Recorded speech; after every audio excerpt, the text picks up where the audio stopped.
अब्बू सलीम, जिसका पूरा नाम अब्बू सलीम अब्दुल कयूम अंसारी है, उत्तर प्रदेश आजमगढ़ में एक जगह है सराय मीर, जहां अब्बू सलीम का घर है।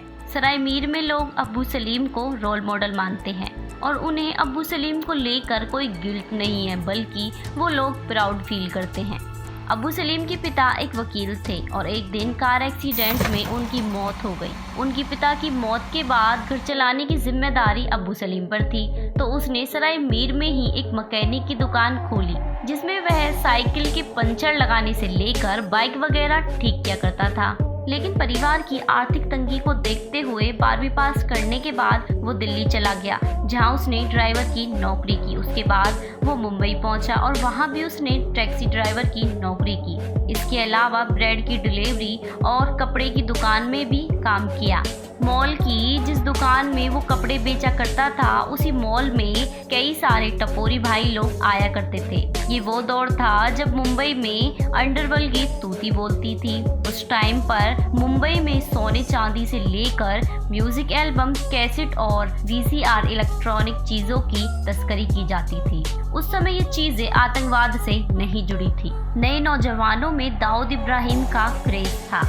1980 से 1990 का वो जमाना था जब मुंबई में दाऊद किसी फिल्म हीरो से ज्यादा रोल मॉडल हुआ करता था। हर लड़का दाऊद इब्राहिम की लाइफस्टाइल से इतना प्रभावित था कि हर कोई उसके जैसा बनना चाहता था और दाऊद इब्राहिम के करीब आने या उसकी गैंग में शामिल हो जाने को सभी सम्मान की बात समझते थे। इसी दौरान अब्बू सलीम का दोस्त उसे दाऊद इब्राहिम के छोटे भाई अनीस इब्राहिम के पास ले गया। अनीस इब्राहिम ने अब्बू सलीम से मिलने के बाद भी अब्बू सलीम को कुछ ज्यादा हैसियत उस गैंग में नहीं दी। उसका ज्यादातर काम माल को इधर उधर करने का ही रहता, मगर देखा जाए तो उसकी हैसियत एक डिलीवरी बॉय से ज्यादा नहीं थी। इसी तरह का काम करते करते अनीस इब्राहिम ने उसे दूसरे कामों में भी भेजना शुरू किया, जैसे किसी बिल्डर से पैसे वसूलने हो या किसी फिल्म इंडस्ट्री से अवैध वसूली करनी हो। ये काम करते करते अब्बू सलीम के दिमाग में ये बात बैठती चली गई कि सोने की स्मगलिंग कैसे करते हैं, बिल्डर हो या बॉलीवुड, अवैध वसूली इन लोगों से कैसे की जाती है। अब्बू सलीम दाऊद ग्रुप से जुड़ा रहा, लेकिन आगे चलकर छोटा शकील भी अपना कद बढ़ा रहा था और दाऊद ने अपना अड्डा दुबई में शिफ्ट कर लिया और अब्बू सलीम का अब दुबई आना जाना शुरू हो गया। लेकिन बीच में पैसों के लेन देन में अब्बू सलीम गड़बड़ करने लगा। अब्बू सलीम का कद भी डी कंपनी में बढ़ता जा रहा था और ये बात छोटा शकील को हजम नहीं हो रही थी। कहते हैं कि उसने दाऊद के कान भरे। हालांकि छोटा शकील इस बात से इनकार करता है, लेकिन धीरे धीरे अब्बू सलीम की डी कंपनी से छुट्टी हो गई। वो उसके बाद दुबई रहा और फिर यूरोप चला गया। 1992 में बाबरी मस्जिद की डिमोलेशन के बाद मुंबई में कई बम धमाके हुए। इन बम धमाकों से हालात बहुत खराब हो गए। कहते हैं कि गुजरात से एक हथियारों की गाड़ी लेकर अब्बू सलीम भी आया था और उसे हथियारों की डिलीवरी करनी थी और उसके बाद उसके पास दाऊद इब्राहिम के छोटे भाई अनीस इब्राहिम का फोन आता है। इसके बाद अनीस इब्राहिम के कहने पर उसे हथियारों की डिलीवरी संजय दत्त के यहाँ देनी थी। AK-56 के साथ कुछ और हथियार लेकर अब्बू सलीम संजय दत्त के घर पहुंचा और संजय दत्त ने एक हथियार रखा और बाकी वापस कर दिए। अब्बू सलीम ने पहली बार संजय दत्त को आमने सामने देखा था। वो बहुत खुश था। संजय दत्त ने उसे गले भी लगाया। आगे चलकर इसी AK-56 के चक्कर में संजय दत्त को जेल भी हुई। मुंबई में 1993 में लगातार कई बम धमाके हुए, जिसके कारण दाऊद को मुंबई छोड़ना पड़ा। अब्बू सलीम के डी कंपनी से रिश्ते अलग हुए।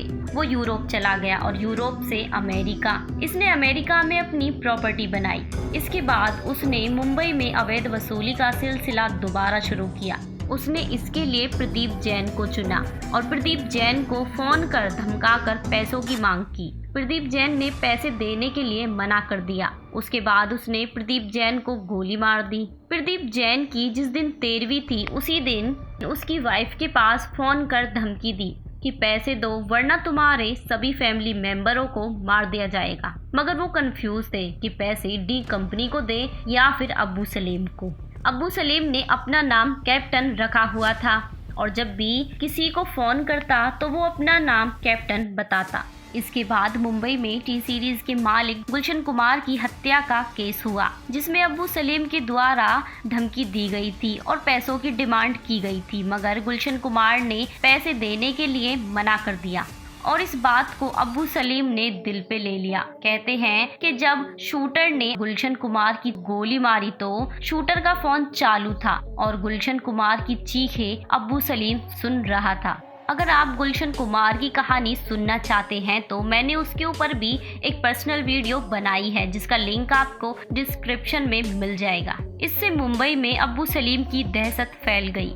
इसके अलावा आमिर खान, राकेश रोशन और बॉर्डर फिल्म बनाने वाले जेपी दत्ता के अलावा मनीषा कोइराला के सेक्रेटरी को भी धमकाकर पैसे मांगे और जिन्होंने मना कर दिया उनके लिए शूटर भी भेज दिए। इसी तरह के कुल केस अब्बू सलीम पर लगे।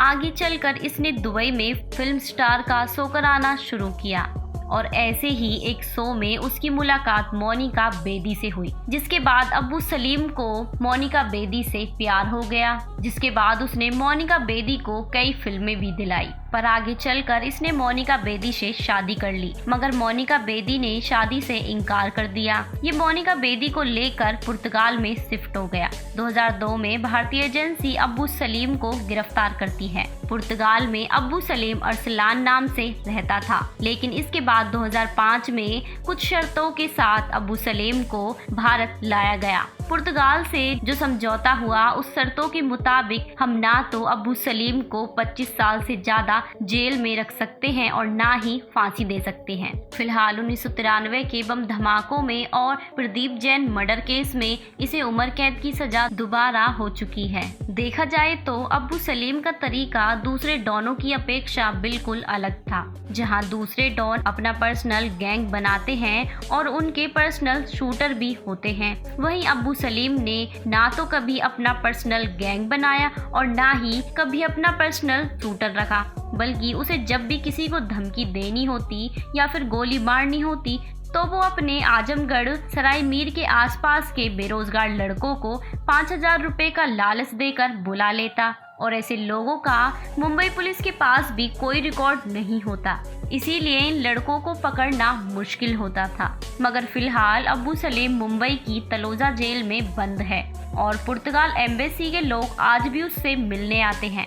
फिलहाल पुलिस वालों से उसका दोस्ताना व्यवहार इस कदर है कि उसने पुलिस कस्टडी में रहते हुए तीसरी शादी कर ली है और इसकी पहली बीवी शमीरा जुबानी अमेरिका में सेटल है। मोनिका बेदी ने शादी से इनकार कर दिया और तीसरी बीवी इस बात को स्वीकार करती है कि उसने अब्बू सलीम से ट्रेन में शादी की है। ये थी अब्बू सलीम की कहानी। आपको क्या लगता है इस पूरे मामले में? हमारे कानून में कमी है क्योंकि हम एक दोषी को उसकी सजा के मुताबिक सजा नहीं दे पा रहे। अपना जवाब कमेंट बॉक्स में जरूर बताएं। मिलते हैं नई वीडियो के साथ, तब तक के लिए जय हिंद, जय भारत।